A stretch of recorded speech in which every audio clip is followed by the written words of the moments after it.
President Trump is sending his top guns to Capitol Hill to argue in favor of a proposed budget that is getting mixed reviews, but mostly bad from Democrats, some from Republicans as well. Chief congressional correspondent Mike Emanuel shows us tonight. A day after delivering the paperwork on the Trump administration's new blueprint, Budget Director Mick Mulvaney led the charge in defending it. Mulvaney blasted Washingtonese when it comes to these money matters. In Washington, D.C., if we spent $100 on a program last year and $100 on a program this year, back home we would call that a freeze. In Washington, we call that a cut. If we spent $100 on a program last year and $104 on a program this year, back home we would call that an increase.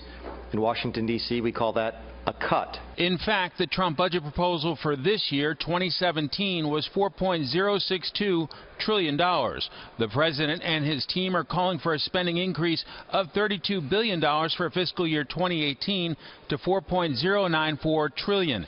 And yet Mulvaney has taken some heat. Will the president's budget mean that Medicaid gets $1.3 trillion less than it would otherwise? In the CBO baseline score, the answer is yes. It will spend more money every single year over the previous year, with the exception I've mentioned. Democrats are vowing to protect some of their priorities like Medicaid and food stamps. We're going to fight this budget.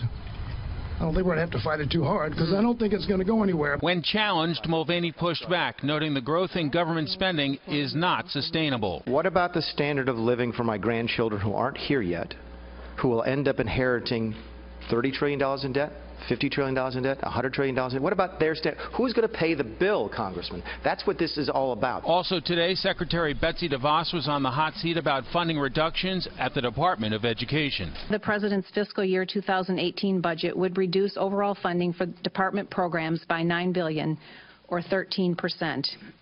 I've seen the headlines, and I understand those figures may sound alarming for some. You can't do less with less. We're cutting back significantly in the resources to education, and dealing with the notion that we do not have to invest in teacher training or in reduced class size.